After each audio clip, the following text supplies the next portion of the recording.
Well, the big part of the policy I think that people are keying into, and I'm going to zoom in on this, is actually the inappropriate language section.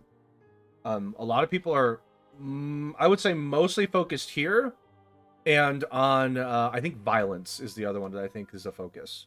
So, but we'll start with inappropriate language. This is the one that's actually going to be most harmful to channels. The other one I think is also, but this one more so than others. Let me read the whole paragraph. Our approach to profanity is changing. All varieties of profanity are now treated equally, meaning they are not differentiated based on levels of severity. For example, light, moderate, strong, or extreme. And we are not treating hell and damn as profanity anymore, which is weird because damn is profanity. Isn't that profanity? Yeah, I mean, hell and damn are like gray area. If anything, I think they would go in the mild profanity Yeah. category if they were still categorizing it that way.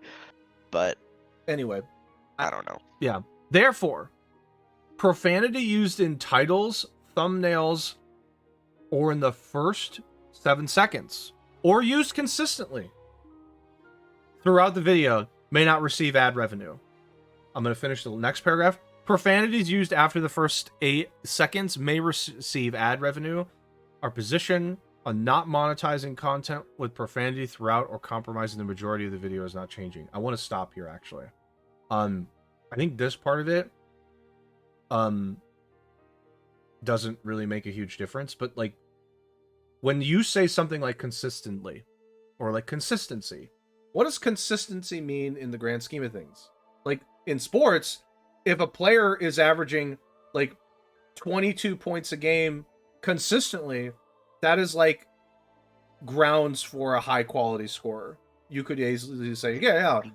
In basketball. In basketball sense, like that's a great scorer. 22 points a game is actually great. Like, and it's consistent. If I swear 22 times in a video and the video's 10 minutes,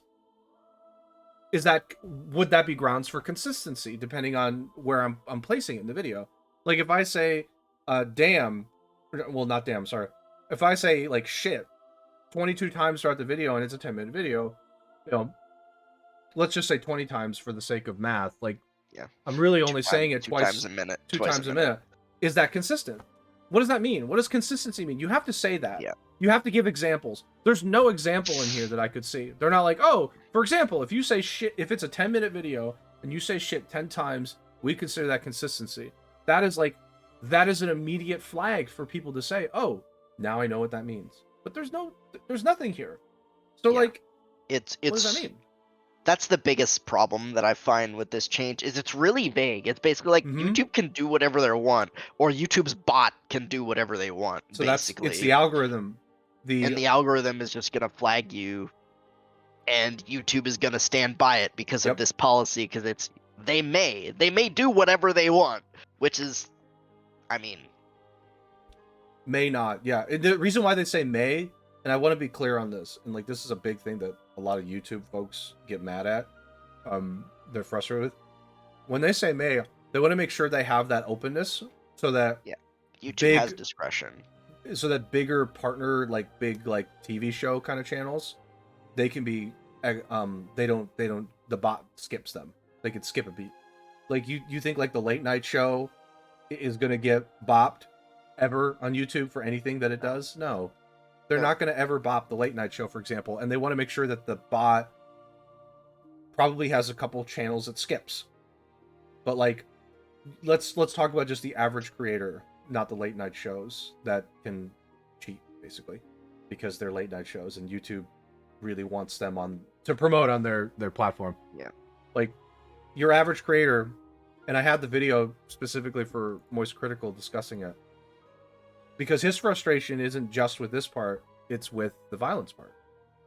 He has this comic book series called Godslap, and they did a promotional video for it. And in the video, there's a section of the video where a character drops from the sky on top of a building, and there's blood everywhere, and looks like people have died. I want to be clear, it's a comic, it's a cartoon. That video got flagged for this, for violence. And I think he might have it in here just to sort of get context on this.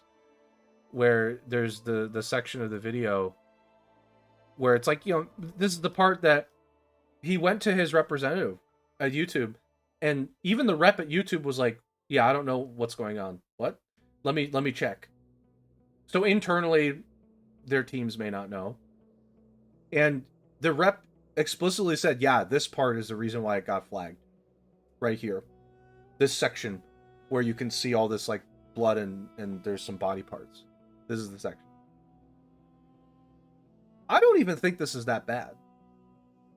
I can't even tell what's going. I mean, I haven't seen the whole clip, but I don't even understand what's going on in this clip. Like, I think he shows a that whole screenshot. So this is the whole thing. Like, a character comes down from the sky, explodes onto a building, and then you see this, which is just like, there's some body parts, there's blood, and there's more body parts and blood. Okay, that's a little more graphic. This is the second part, right? Yeah, okay. It's graphic. It's graphic, and it got flagged. And the rep said it was that part. It's graphic, but it's not like, I don't know. It's not people actually decapitating, dismembering. Basically in their violence section, it says non-graphic dead bodies presented without any context, game violence directed at a real named person, or acts that are manufactured to create shocking experiences, such as brutal mass killing. Implied moment of death, such as bombing a building with people inside, may not receive ad revenue. Standard gameplay where gory injuries are present after the first 8 seconds. What is with this fucking 8 seconds thing? Can we stop? Why 8 seconds? Why? That's such an arbitrary number. Why 8 seconds? I mean, what the fuck is with this 8 seconds thing? Like 7, 8 seconds, 9? Like, what is that? Non-graphic tragedies and their aftermath, or police seizures as a part of law enforcement may receive ad revenue. That's really like, wait, what is like police? That's really specific, actually. Like police seizures, like, oh, seizure. Like I was thinking seizure, the medical condition, not the seizure, like, yeah, busting down doors and seizing stuff. But non-graphic tragedies and their aftermath may receive ad revenue, but implied moment of death may. But I'm confused. Like, if I see flooding, things like that, like big mass flooding, I might assume somebody died. I could imply somebody died from that. Like, you could. What does that mean? Like, I could see like non-graphic tragedies in their aftermath, such as footage of a town flooded. Like, but it could be implied that somebody died from that. So they want the moment it happens, like the moment the flooding is coming in, it's implied somebody could have died, but afterwards is fine. Which I think is okay, but it's just like, I'm like so confused as to the... But also, this, like, the wording here makes it seem like the may is more of a determinant than like a vague or arbitrary, because it's like the first one says these may not receive ad revenue, and the second one says may receive ad revenue. Right. So it seems like it's like that is the definitive answer based on that wording, because it's like, which they shouldn't have used may then, no, because may is like it implies discretion, right, in some way. They should have used will and will not, right, because that is a definitive word. It says, right, if you have these things in your video, you will not receive ad revenue. If you have these things in your video, right. Maybe they could use can instead. Like, I don't know. Like, well, I think one of the reasons why they won't use definitive wording is so they have discretion. They have discretion, but also because they're really bad at making the correct judgment, and they want to be able to say like, oh, well, we may do that. We can do whatever. They just want to open themselves to say, well, we can do whatever we want. But then why do they use may not and then may in the very next paragraph? Like, those to me in this context should mean the same thing. It's right. Like they're both mean may or may not. Like, we can do what we want, basically. Like, that would require proper wording. That would require consistent enforcement of their own rules, that would also require them to give some kind of justification for why it's 7 or 8 seconds. What is consistency in their mind? Like, this is my problem. Like, nothing is defined, I think, properly in the grand scheme of things. Like, you have one example per each of these. That's not good enough. You can't just give one example. Like, partly because interpretation exists. I interpret something different than you. That exists. You can interpret certain things like more obviously, but like, to me, even the aftermath of a tragedy is possibly graphic. There's something that could be considered graphic there.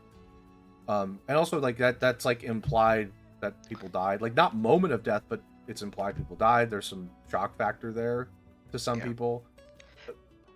This also means, like, with this violence policy, it's just like, at least if I'm interpreting this correctly, is that YouTube, like, if you play a gory video game, like, you could just, that video may not receive any ad revenue just because it's gory. Like, you play Gears of War, or like Callisto Protocol, which just came out, or maybe even the new Dead Space remake. Dead Space is relatively gory as well, especially when Isaac dies. The player. You may not be able to get ad revenue from that at all because of this stupid policy. Like, I'm so glad you mentioned Callisto Protocol. That is a game that is getting auto-flagged. Yeah, consistently. That game is really violent and gory. And people know that now. They see it. It's been getting flagged consistently. If you put Callisto Protocol gameplay on YouTube, it gets flagged immediately. Because it's standard. It's not just standard gameplay where gory injuries are present after the first 8 seconds. Like, by the way, like, gory injuries, like, okay. Yeah. Game violence directed at a real name person or acts that are manufactured to create shocking experiences. Like, yeah, Callisto Protocol falls under that one. It is gory, to be fair. It is violent, extremely violent. Yeah. It's also a video game. You know, video games are violent. I mean, yeah. We know how, like, that game was banned in Japan because it was so gory, and the creator was unwilling to change it for like even a separate like Japanese version or something. They cut some of it out. Like, yeah, he was unwilling to change it. Like, the game is that violent and gory that like Japan actually like banned this game. You can't buy this game in Japan. Like, yeah, my biggest takeaway from this YouTube stuff is this is pretty standard YouTube. They do this. They also are really bad at enforcing their own policies consistently. They're really poor at justifying. Their teams are so separate that like the policy enforcement team just like does whatever the fuck they want. And apparently like the policy enforcement team has like so much power that other teams can't even tell them to overrule them. It's like, why does this policy team have so much power? They just do things, don't have to explain it, and they're like, "Yup, that's it." And it's like that's never a way to do things. You should have to. I mean, especially like if a creator like appeals it, you should have to explain what the problem is. Right. Really at that point, there needs to be a level of manual. Everything is automated, which is, I think, you have to have that. You can't manually check everything. That's too much work. Obviously. YouTube is too big. You know, I don't know how many, probably millions of videos get released every single day. Like, every day. It would be impossible for a person to check all of them, right? Like, so you have to have something automate that process to check. But if somebody appeals it, which maybe that happens a lot, you know, to a high degree too, but like somebody appeals it, then a person should check it. Somebody needs to check it, like spend some time on it. And then when a person checks it, it should be a person that's able to like not just explain it, but be able to say, look, I'm overruling the bot. And then that's good to go. But like, for whatever reason, the people that look at it manually just like kind of like spend 2 seconds, look at it and go, yeah, the bot's right, I guess. Like it's so ridiculous. Sometimes it seems like they just have the bot recheck it, and obviously the bot comes to the same conclusion because it's a fucking bot. It's a bot. Like it hasn't changed. It really it's policy. The bot's policy is not changing. So I'm just like kind of stunned, frankly. That YouTube, it was apparently in a post from months ago, but they just shadow dropped this. They're like, and you know what they did? They do what every company does. When a company knows a decision is going to go badly, they drop it on a weekend. Why? Because nobody checks. And nobody in the news world is working, so nobody's going to do anything. Nobody's going to write an article. So what a lot of companies do is when they have like a terrible decision that they know is going to be received poorly, they drop it on a weekend. I think Twitter did the same thing. Twitter had that like change with the links, the link aggregator banned links. Like they banned like Linktree. They dropped that on a weekend. You want to know why? Because they knew it would get received poorly. They were hoping nobody would see it.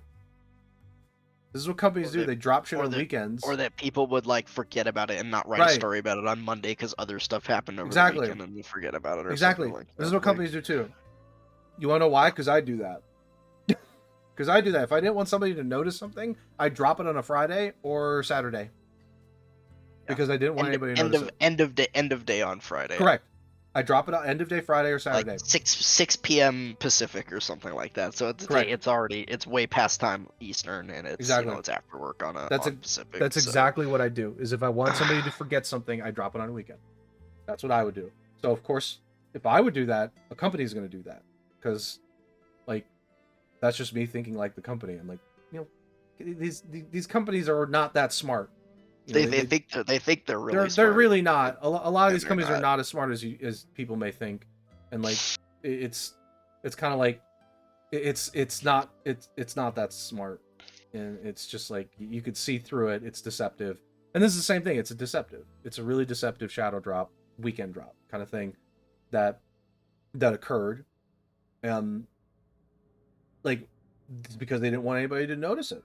They're like, okay, we hope nobody notices this, and it just tries to fly under the radar a bit. Yeah. So and the policy itself, well, I wouldn't say the policy is deceptive, but it's just very vague. It gives YouTube a lot of basically gives YouTube the ability to do whatever they want. Correct. With these rules, basically, which is right. They want to circumvent, which is silly. Right. It's just like you want to circumvent accountability on their side, like. They're like, how can we circumvent accountability while still legally being safe? Some lawyer read this and said, okay, this is legally safe. You're fine saying all this. This is fine. Like, obviously it's deceptive, but like somebody at YouTube was like, what can I get away with saying without being in some kind of trouble?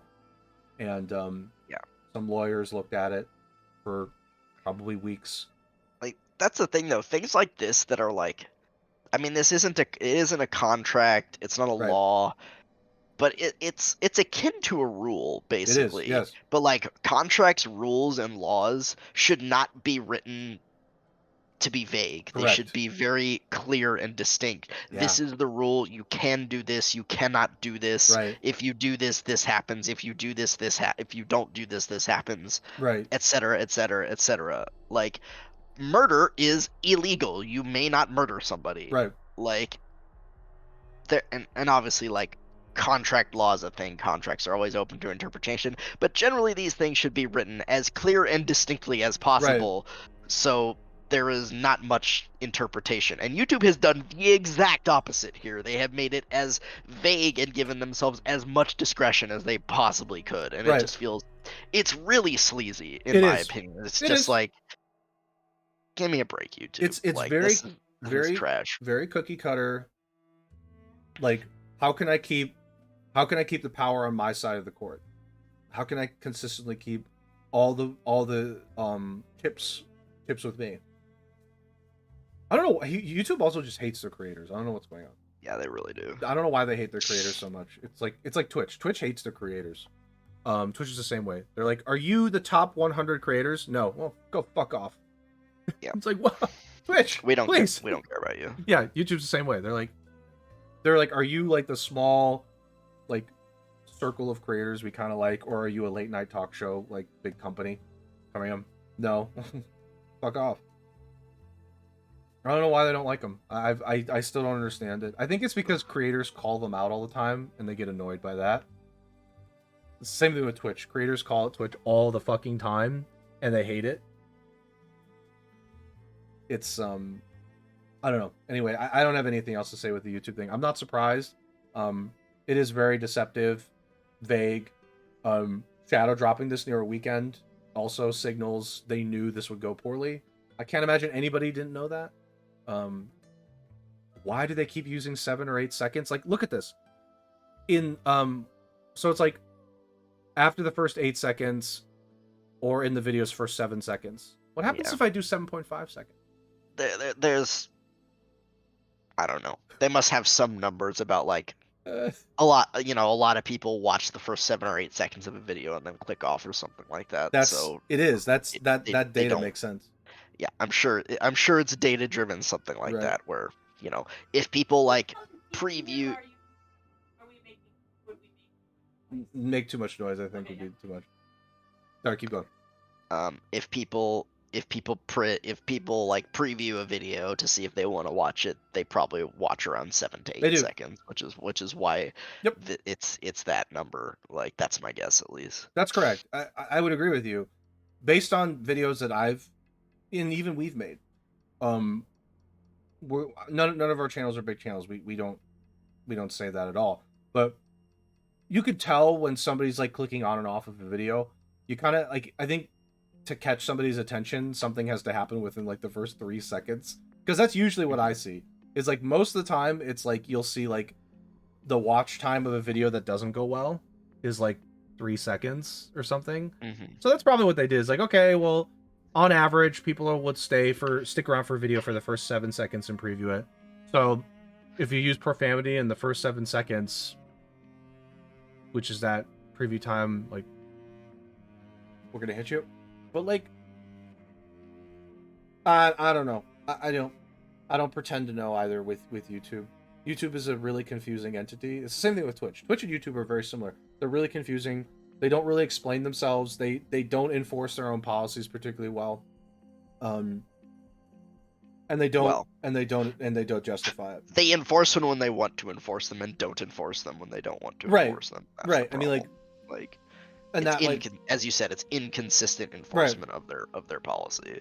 And it bothers me like quite a bit, obviously, because, and I think it should bother anybody, like having inconsistency, especially when it's like, I could be banned from the platform, and in some cases that's people's job. It is very frustrating to be like, it's very frustrating to be like, oh yeah, if you have sex on Twitch, it's a 7-day ban, but if you like, if you mess around with somebody and they think it's harassment, like in their chat, you could get like a full permaban. It's like, well, that doesn't make sense. If you have sex on Twitch and you're a big creator, it's a 7-day ban. That person wasn't even a big creator either. That's what was really frustrating. Like, that's even more frustrating, because like, if it was a big creator that did that, I'd be like, oh yeah, Twitch isn't gonna ban somebody who's a big creator for that. Yeah. Like, showing pussy on stream, like completely like opening it up, that's like a 3-day ban. But I've seen like people accidentally get like a like donation that turned out to be like a porn clip that they tried to click off as fast as possible. It was just like a noise basically at that point, and it's like, yeah, you're permabanned. Or like, I've seen people accidentally do it. It wasn't even their fault. They tried to get off of it really fast. They didn't know. Completely unintentional. Year-long ban. But like, somebody that completely does it in front of the camera, like completely intentionally, by the way, 3 days. Like, it's just like, that's the kind of enforcement that frustrates people. Yeah, it makes no sense. So, yeah. Anyway. Okay. Any other additional thoughts on YouTube status quo being this? It's YouTube. What they do. Yeah, it's YouTube. We get it. They're trash. They have trash policies. Yeah. Whatever. A lot of big creators are gonna have to shift their first 10 seconds of content in a certain way. Okay. I mean, I think I'll say one last thing just on that. I feel like creators then, to avoid that, if they do this kind of like violent or profane content, is like the first 15 seconds, like, just make sure you have like an intro reel that you for the first 15 seconds Yeah. that you put on every video. That's like, channel name, like and subscribe, some like Yeah. reel of clips or whatever. Like, Yeah, sure. who knows? Like, that would be smart. Another smart thing to do, which I would appreciate, and I'd subscribe to somebody who does this, is just put up like a happy screen with a rainbow and a smiley face that says, avoiding YouTube's algorithm for the first 7 seconds, stand by. And then at the 8-second mark, it like shifts to Callisto Protocol. Like, please stand by. skip the first 15 seconds. Please skip to 15 seconds so I can avoid the YouTube algorithm. So I can avoid the YouTube algorithm. There's like a sun with a smile and a rainbow, and I'd love that. I'd be so happy to. That'd be real funny and troll for someone to do that. And then it's just Callisto Protocol. At the 15-second, it's just Callisto Protocol gameplay. Or just like the video starts and it's whoever the creator is on camera just doing. It's just flipping you off. Like, take that, take that, dick. What's his name? ProZD. I'm just gonna call him ProZD. I don't know if that's actually how you say it. It's like, or it's like something else. He did a short video, like a minute, something like that. And he's like, so YouTube's changed their policies, so I'm gonna wait a couple more seconds, and then I'm gonna say something. He actually just stops talking, waits, and the video gets to like the 10 to 11 second mark, and then he goes, "Fuck you, YouTube." Yeah, pretty much. It was like, yep, that's about it. That's where I'm at. Is like put like sunshines and rainbows in the first. So I'd subscribe to a channel that did that immediately. Yep, that would be great.